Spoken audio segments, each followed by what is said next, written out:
मेरी मालकिन की छोटी बेटी हर रात कमरे में तेल और केला लेकर जाती थी और कुछ घंटे बाद जब बाहर निकलती तो पसीने से लथपथ होती थी। वह यह काम सब लोगों से छुपाकर करती थी, लेकिन मेरी नज़र तो उस पर पड़ ही जाती थी, क्योंकि उस वक्त मैं रसोई घर में काम कर रही होती थी। ये काम उसका रोज का होता था। मैं उसका यह राज जानने के लिए एक दिन उसके कमरे में छुप गई कि आखिर वह केले और तेल का करती क्या है। जब वो कमरे में आई तो उन्होंने जो किया उसे देखकर तो मेरे पैरों तले से ज़मीन खिसक गई, क्योंकि वो तो मेरा नाम राखी है। मैं एक गरीब खानदान में पैदा हुई थी। मेरे माता पिता लोगों के खेतों में काम करके दो वक्त का खाना जुटाते थे। मैं अपने माता पिता की इकलौती संतान थी। घर के हालात ठीक ना होने की वजह से मेरे माता पिता मुझे पढ़ाई लिखाई ना करवा सके। जैसे तैसे हमारे दिन निकल रहे थे। मेरी उम्र 10 साल की थी। तब से मैं अपने माता पिता को खेतों में दिन रात मेहनत करते देखती आई थी, जिससे मुझे बहुत तकलीफ़ होती थी। इसी वजह से मैं भी उनके साथ काम करने चली जाती। ऐसे ही कुछ दिन बाद मेरे पिताजी की तबीयत बहुत बिगड़ गई। जब उन्हें अस्पताल लेकर जाया गया तो डॉक्टर ने हजारों का खर्चा बताया। अब हम लोगों के पास तो इतने रुपए थे नहीं, इसीलिए मेरी माँ जमींदार जी के पास गई, जिनके खेतों में हम लोग काम करते थे। उनके सामने अपनी झोली फैलाकर मदद मांगने लगी, लेकिन जमींदार ने इतने पैसे देने से मना कर दिया। हालांकि उनके लिए इतने पैसे देना कोई बड़ी बात नहीं थी, लेकिन फिर भी उन्होंने कोई मदद नहीं की। इसी वजह से मेरे पिताजी का इलाज ना हो पाया और वह हमें छोड़कर इस दुनिया से चले गए। अब हम लोगों का सहारा छिन चुका था, लेकिन जैसे तैसे मैं और मेरी माँ ने खुद को संभाला और फिर से अपना जीवन यापन करना शुरू किया। मेरी माँ और मैं खेतों में काम करके अपना पेट भरने लगे। मेरे मन में ज़मींदार के लिए बहुत गुस्सा भरा हुआ था, लेकिन मैं कुछ भी नहीं कर सकती थी। फिर एक दिन मेरी माँ अचानक से दिल का दौरा पड़ने से दुनिया को छोड़कर चली गई। अब तो मेरे ऊपर दुखों का पहाड़ टूट पड़ा था। मेरी माँ ही मेरी एकमात्र सहारा थी। अब वह भी मुझे छोड़कर जा चुकी थी। मैं पूरी तरह से टूट चुकी थी। ऐसे में मुझे मेरे चाचा चाची अपने घर ले गए। आखिर अपने अपने ही होते हैं और पराए पराए होते हैं। इसी चीज़ का फ़र्क मुझे अब समझ में आ रहा था। मेरे चाचा चाची अपनी बेटी को अच्छा खाना, अच्छे कपड़े देते थे, लेकिन मुझसे अपने सारे घर का काम करवाते थे। मुझसे अच्छे से बोलना तो दूर, वो तो मेरी तरफ देखते भी नहीं थे कि मेरी हालत कैसी है। खैर, मैंने इसे अपनी किस्मत समझकर स्वीकार कर लिया। एक दिन मैं घर पर बर्तन साफ कर रही थी, तभी मेरे चाचा जी शहर से आए और मेरी चाची से कहा कि शहर के एक घर में काम वाली की ज़रूरत है, क्यों ना हम राखी को वहाँ काम पर लगा दें। हमारे पास पैसे आते रहेंगे और राखी वहाँ काम करती रहेगी। मेरी चाची भी इस बात से खुश हो गईं। खुश होवीं क्यों ना, आखिर बिना मेहनत पैसे जो आ रहे थे। दूसरे दिन मेरे चाचा अपने साथ मुझे शहर लेकर गए। वहाँ हम लोग बड़े से घर में गए, जहाँ पर एक औरत अपनी दो बेटियों के साथ बैठी थी। चाचा ने उनसे नमस्ते किया और मेरी तरफ इशारा करते हुए कहा कि आज से ये यहीं आपके यहाँ सारा काम करेगी। मैं इसे सुबह छोड़ जाया करूँगा और शाम को ले जाया करूँगा। मालकिन ने मेरी तरफ देखा और पूछने लगी कि मैं उनके घर का सारा काम कर सकती हूँ कि नहीं। मैंने बिना कुछ बोले हाँ में इशारा किया। इतने बड़े घर का इतना सारा काम मुझ जैसी अकेली को करने में बहुत कठिनाई होने वाली थी, लेकिन मैं हाँ के अलावा कुछ बोल भी नहीं सकती थी, क्योंकि मेरे मन में चाचा चाची का खौफ जो था, इसलिए मुझे चाहे कितनी भी मुश्किल क्यों ना हो रही हो, लेकिन मैं कुछ भी नहीं कह सकती थी। अब उस घर की मालकिन ने मुझे अपना सारा काम समझा दिया और मैं रसोई घर में काम करने लग गई। पूरा दिन काम करती और शाम को चाचा मुझे घर ले जाते। घर जाकर वही रूखी सूखी रोटी खाने को मिलती और गर्मी में सो जाती। दूसरे दिन फिर चाचा मुझे मालकिन के घर छोड़ आते। मेरी मालकिन के पति गुजर चुके थे। लेकिन उनके पास खूब जमीन जायदाद होने की वजह से घर में पैसे की कोई कमी नहीं थी। कुछ दिन ऐसे ही चलता रहा। एक दिन मालकिन के घर पर बहुत सारे मेहमान आए, तो काम भी बहुत हो गया था। इसी वजह से मालकिन ने मुझे शाम को घर नहीं भेजा। उन्होंने मेरे चाचा से कहा कि जब तक हमारे मेहमान यहाँ पर हैं, आप राखी को यहीं पर रहने दो, क्योंकि देर रात सब लोग खाना खाते हैं, जिसकी वजह से काम भी बढ़ जाता है। मेरे चाचा ने मुझे वहाँ पर छोड़ दिया और खुद घर चले गए। मैं वहाँ पर देर रात तक काम करती रही और वहीं पर मालकिन ने मुझे रहने के लिए एक कमरा दे दिया। मुझे चाचा के घर से ज़्यादा अच्छा मालकिन के घर लगता था, क्योंकि वहाँ मुझे अच्छा खाना और पंखे वाले कमरे में रहने दिया जाता था। जब भी मैं मालकिन को उनकी बेटियों के साथ देखती तो मुझे भी मेरी माँ की याद आ जाती। ऐसे ही कुछ दिन गुजर गए। मेहमान तो चले गए, लेकिन मालकिन ने मुझे अपने घर नहीं भेजा। उन्होंने चाचा को साफ बोल दिया कि राखी अब यहीं पर रहेगी। अब मालकिन और उनकी छोटी बेटी के साथ मेरी अच्छी बनने लगी थी। त्योहार पर मालकिन मुझे नए कपड़े भी दिलाती थी। मालकिन की छोटी बेटी वंदना बहुत अच्छी थी। वह मुझसे खूब घुल मिल गई थी। लेकिन उनकी बड़ी बहन वीना बहुत गुस्से वाली थी और वह मुझे एक नौकरानी ही बोलती थी और ठीक से बात भी नहीं करती थी। एक दिन मालकिन और उनकी बेटियों को 2 दिन के लिए किसी शादी में कहीं बाहर जाना था, तो मालकिन ने मुझे अपना घर संभालने को बोला और कहा कि तुम यहाँ रहकर घर की अच्छे तरीके से देखभाल करना। अब इतने दिनों से मैं उनकी देखभाल कर रही थी, तो उन्हें मुझ पर विश्वास हो गया था। लेकिन मैंने मना कर दिया, क्योंकि इतने बड़े घर में मुझे भी अकेले रहने में डर लगता था। फिर मालकिन ने चाचा को वहाँ बुलाया और मेरे पास रहने के लिए बोला। चाचा ने तुरंत हाँ बोल दिया। अब मैंने अपना और चाचा जी का खाना बनाया और खाकर सोने चले गए। रात को करीब 12 बजे मेरे चाचा जी ने उठकर कमरे का दरवाज़ा खोला और बाहर चले आए। दरवाजे की आवाज़ से मेरी नींद खुल गई थी। पहले मैंने सोचा कि शायद वह पानी पीने रसोई में गए होंगे, लेकिन कुछ देर इंतज़ार करने के बाद भी वो वापस नहीं आए, तो मैं भी बाहर देखने के लिए चली आई कि आखिर वह कहाँ गए। मेरे इधर उधर देखने के बाद मुझे मालकिन के कमरे से आवाज़ सुनाई दी। मैंने जैसे ही उनके कमरे में जाकर देखा तो वहाँ पर मेरे चाचा जी मालकिन की अलमारी में कुछ तलाश कर रहे थे। मैंने पूछा, क्या ढूंढ रहे हो चाचा जी? तो वह एकदम घबरा गए। उन्होंने कहा, कुछ नहीं, बस यूं ही देख रहा था कि अलमारी कितनी अच्छी है। मुझे समझ आ गया था कि चाचा जी यहाँ चोरी की फिराक में आए हैं।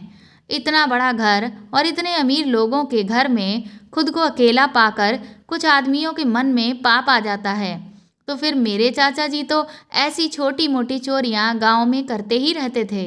लेकिन मुझे डर था कि चाचा यहाँ पर कोई भी गड़बड़ ना करें, क्योंकि मैं नहीं चाहती थी कि मालकिन का विश्वास टूटे। खैर, मैंने चाचा पर हर समय नज़र रखना शुरू कर दिया। एक पल के लिए भी मैं उनको अकेला नहीं छोड़ती थी। रात को भी गहरी नींद में न सोती थी। ऐसे ही 2 दिन निकल गए और मालकिन और उनकी बेटियां वापस आ गए। उनके आने के बाद चाचा जी भी वापस घर चले गए। मालकिन मेरे लिए कुछ कपड़े लेकर आई थीं, जिनको पाकर मैं बहुत खुश थी। एक रात जब मैं किचन में काम कर रही थी, तभी मैंने मालकिन की छोटी बेटी वंदना को अपने कमरे में केला और तेल ले जाते हुए देखा। वह ऐसे चोरों की तरह नज़र चुराकर कमरे में जा रही थीं, मानो उन्हें कोई देख ना ले। उन्होंने केला और तेल की कटोरी को अपने दुपट्टे से छुपा लिया था। ये मुझे थोड़ा अजीब सा लगा कि आखिर वंदना दीदी केले और तेल का क्या करेंगी। मैंने वंदना दीदी की बात को इतनी गंभीरता से नहीं लिया, क्योंकि मुझे लगा कि पढ़ाई करने वाली लड़की हैं, कुछ करती होंगी। जब से वंदना दीदी कॉलेज जाने लगी थीं, आए दिन उनकी सहेलियां घर पर आती थीं और यह सब मिलकर कुछ ना कुछ प्रैक्टिकल करती थीं। एक दिन मैंने दीदी से पूछ लिया कि दीदी, आप सब लड़कियां मिलकर क्या करती हैं? तो उन्होंने बताया कि हम लोग विज्ञान की पढ़ाई करते हैं, जिसकी वजह से ये प्रैक्टिकल करती हैं। मुझे कुछ समझ में नहीं आया क्योंकि मैं कभी स्कूल नहीं गई थी, तो मुझे कैसे पता होगा पढ़ाई के बारे में। बस इसी वजह से मैंने दीदी की केले और तेल वाली बात को नज़रअंदाज कर दिया था। मैं सब लोगों को खाना खिलाकर बर्तन साफ करती थी और फिर रसोई घर को साफ करती थी। इसी बीच दीदी रोजाना धीरे से फ्रिज से केला निकालती और एक कटोरी में तेल लेकर अपने दुपट्टे में छुपाकर इधर उधर देखती हुई अपने कमरे में लेकर चली जाती। अब तो ये रोज का हो गया था। मेरा कमरा दीदी के कमरे के सामने ही था। फिर एक दिन मैंने देर रात को दीदी को कमरे से बाहर आते देखा। उनका पूरा शरीर पसीने से लथपथ था और उन्होंने अपने हाथ खूब अच्छे से धोए। अब अक्सर कभी कभी मैं जाग रही होती तो ये सब दिख जाता। अब तो मुझे यह सब पढ़ाई का मामला नहीं बल्कि कुछ और ही लगने लगा। क्योंकि अगर पढ़ाई के लिए या अपने प्रैक्टिकल के लिए दीदी केला और तेल लेकर जाती तो ऐसे छुपकर क्यों जाती और रोज़ रात को ही ये सब क्यों करती? मेरे दिमाग में दिन रात सिर्फ यही बात चलती रहती थी कि आखिर दीदी अपने कमरे में करती क्या हैं। पहले मैंने सोचा इस बारे में मालकिन से बात करूं, पर फिर लगा पता नहीं दीदी ऐसा क्या करती हों, कहीं कोई तमाशा ना खड़ा हो जाए। इसीलिए मैंने किसी से कुछ नहीं कहा। एक रात मुझे मेरे माँ बाप की याद आ रही थी, जिस कारण मुझे नींद नहीं आ रही थी। तभी वंदना दीदी अपने कमरे से बाहर निकली तो उनकी आंखों से आंसू बह रहे थे।